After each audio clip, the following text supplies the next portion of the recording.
Selamat pagi. Pagi. Baik, sebelum kita memulai pembelajaran pada hari ini, alangkah baiknya kita berdoa terlebih dahulu. Mohon ketua kelas untuk pimpin berdoa. Siap gerak. Berdoa mulai. Berdoa selesai. Kepada Ibu Guru beri salam.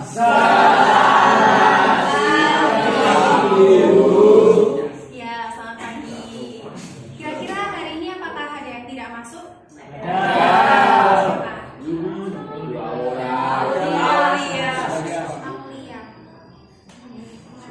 Oh, Aulia absen 11 sama Akifa. keterangannya apa? Aulia belum ada keterangan. Dari 36 siswa ini yang nggak masuk ada 2 ya, berarti 34 siswa yang masuk. Semoga yang masuk pada hari ini tetap diberi kesehatan dan kelancaran dalam kegiatan belajar. Dan yang belum bisa mengikuti kegiatan pembelajaran pada hari ini, kita doakan supaya sembuh dan bisa mengikuti pembelajaran pada pertemuan selanjutnya. Untuk mendukung kegiatan pembelajaran supaya menyenangkan dan tentunya supaya kalian itu fokus, tolong HP disimpan dan minum tolong dimasukkan di dalam tas ya. Kemarin kita telah mempelajari materi terkait teks anekdot. Apakah ada yang masih ingat teks anekdot itu apa?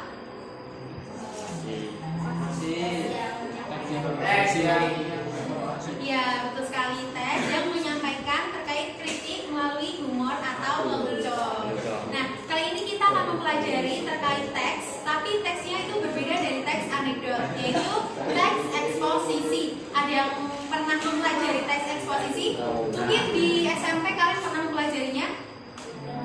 Teks eksposisi apa? Ada yang tahu?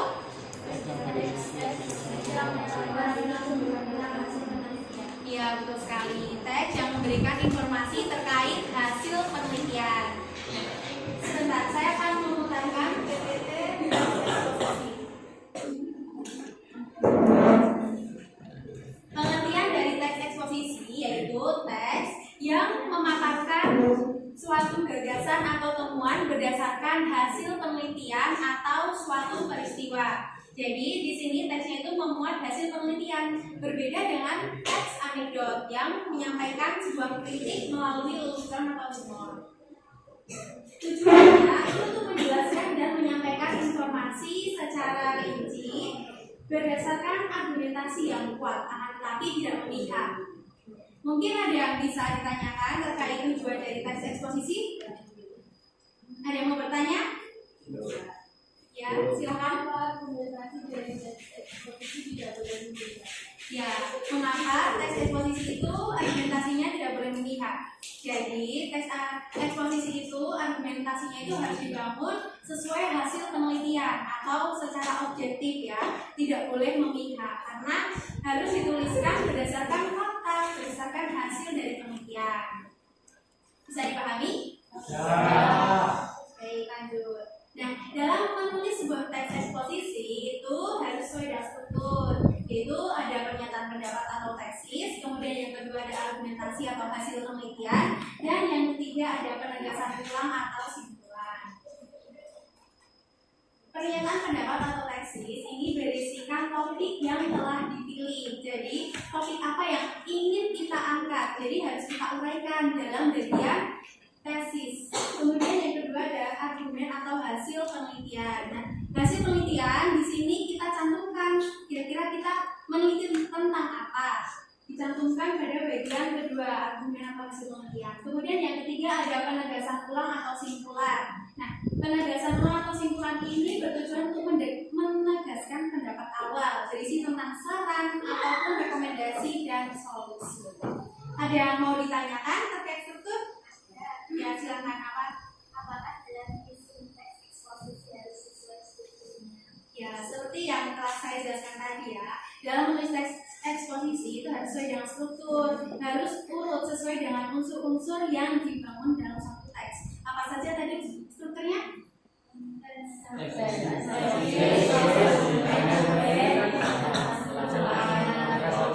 Tesis, argumentasi, dan penegasan ulang atau simpulan. Nah, selain struktur, di sini juga ada kaidah kebahasaan.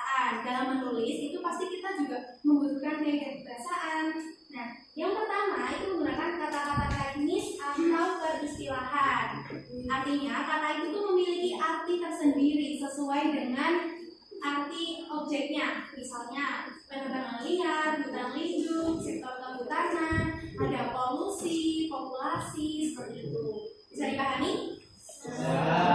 Kemudian kaidah yang kedua yaitu menunjukkan hubungan argumentasi atau kronologi atau kausalitas ya. Kausalitas itu apa? Konjungsi kausalitas ada apa? Ya, betul sekali. Konjungsi sebab akibat. Contohnya sebab, jika, karena, akibatnya, dengan demikian, dan oleh karena itu. Kemudian yang ketiga, menggunakan kata-kata yang menyatakan hubungan kronologis atau waktu, atau bisa juga menggunakan hubungan pertentangan atau perbandingan ya. Contohnya ada pada akhirnya, namun, sebelum itu, kemudian sebaliknya, berbeda halnya. Kata-kata itu tadi menunjukkan pertentangan atau perbandingan. Kemudian yang keempat, menggunakan kata kerja mental seperti diharapkan, memperkirakan, kemudian memprihatinkan, mengagumkan, menyimpulkan. Nah, kata kerja mental ini berarti kata kerja berasal dari diri kita sendiri atau afeksi kita, sikap kita terhadap sesuatu. Misalnya diharapkan, berarti kan kita berharap ya. Sikap kita itu berharap. Menyimpulkan, berarti kita menyimpulkan terkait sesuatu. Paham? Kemudian yang kelima, temukan perubahan jenis kata karena afiksasi atau penghimpunan. Di sini sebelumnya dia pernah mempelajari terkait afiksasi. Contohnya misalnya ada kerusakan. Nah, ada dasarnya kalian tahu. Himpunannya berarti keadaan. Kemudian contoh lainnya ya, memegang. Dasarnya himpunannya memegang.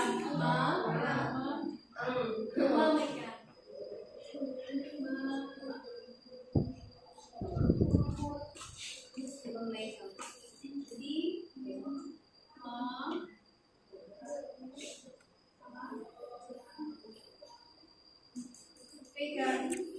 Cara menulisnya seperti ini ya. Kenapa ini tak kasih strip? Karena untuk melanjutkan kata pegang, gitu. Strip terus tambah pegang. Kalau kerusakan tadi,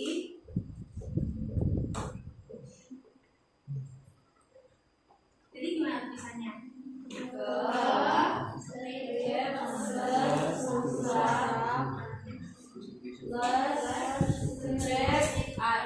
Ya, jadi strip ini fungsinya untuk melanjutkan kata rusak dan ini karena ada kata rusak di sini.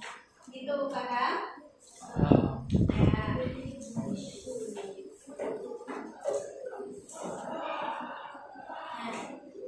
Dalam menulis teks eksposisi, tentunya kita harus menggunakan langkah-langkah ya. Nah, di sini ada 7 langkah dalam menulis teks eksposisi. Yang pertama, kita harus menentukan topik atau fenomena apa yang ingin kita cari.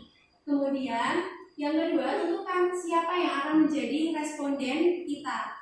Kemudian yang ketiga, rumuskan hal-hal apa saja yang ingin kalian ketahui. Kemudian yang keempat, tentukan cara pengambilan datanya. Kemudian yang kelima, kumpulkan data sesuai dengan cara pengambilan data.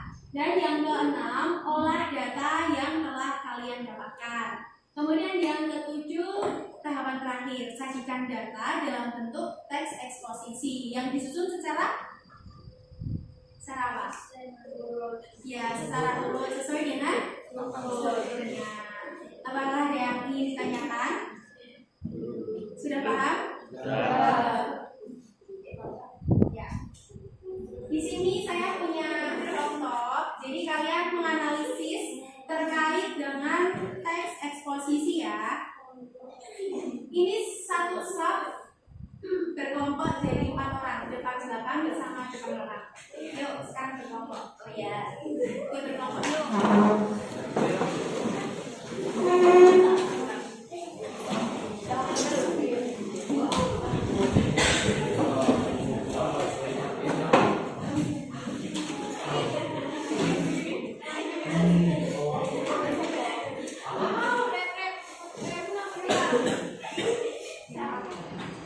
Ya, apakah sudah selesai?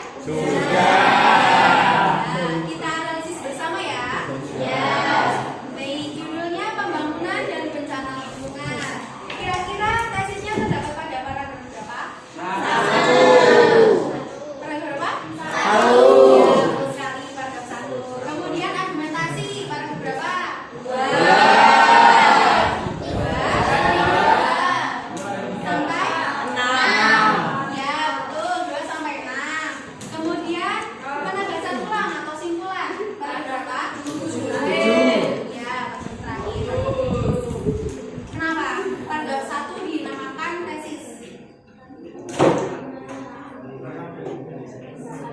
Iya, betul sekali, pendapat penulis terkait bumi yang menghadapi berbagai masalah lingkungan.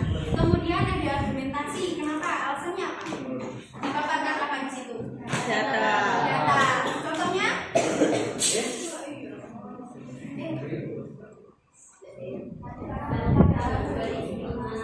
Ya, betul sekali, pada tahun 2005 sampai 2006 tercatat 330 bencana banjir. Kemudian paragraf simpulan. Alasannya kenapa disebut simpulan? Ya, betul sekali, memberikan solusi atau rekomendasi. Ya, ini solusinya untuk mencegah bertambah buruknya kondisi bumi. Ya, betul sekali. Kemudian ada kaidah kebahasaan. Kira-kira di sini kaidah kebahasaannya ditunjukkan apa? Untuk imbuhannya, contohnya apa imbuhannya? Iya, menyimpulkan. Berarti kata dasarnya simpul, ya, simpul. Mendankan imbuhannya. Ya, betul. Kemudian kata kerja mental, contohnya menyimpulkan. Ya, menyimpulkan lagi, betul sekali. Konjungsi kausalitas. Kausalitas. Konjungsi apa? Kausalitas itu apa? Ditunjukkan dengan konjungsi apa di sini? Ditunjukkan di mana konjungsi apa? Karena, ya betul sekali. Pada paragraf kelima, ya. Ya, mungkin itu saja yang bisa saya sampaikan pada pertemuan hari ini. Minggu depan ada tugas ya untuk menulis teks eksposisi dengan kreativitas kalian sendiri ya. Ya. Di sini ya saya ada contoh.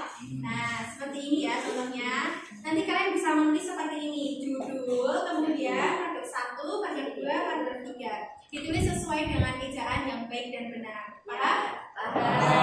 Ya, besok minggu depan dikumpulkan ya. Ya, sesuai dengan kelompok ini ya, 4 orang ya.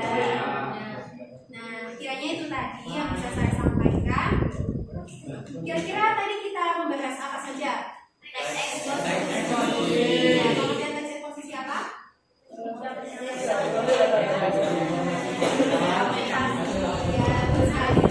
berikan informasi berdasarkan hasil penelitian. Kemudian strukturnya ada berapa? 3.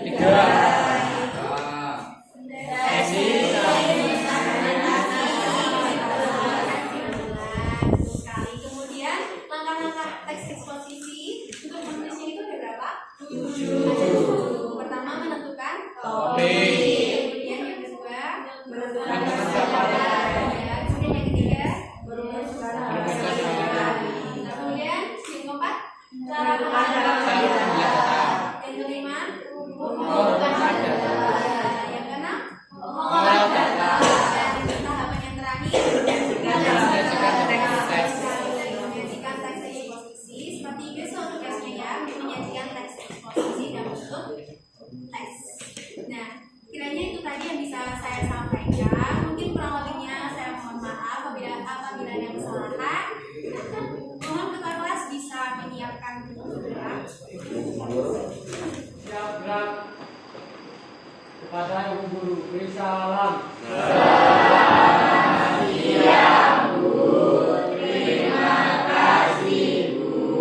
Ya, selamat siang. Boleh berkemas-kemas dan motivasi.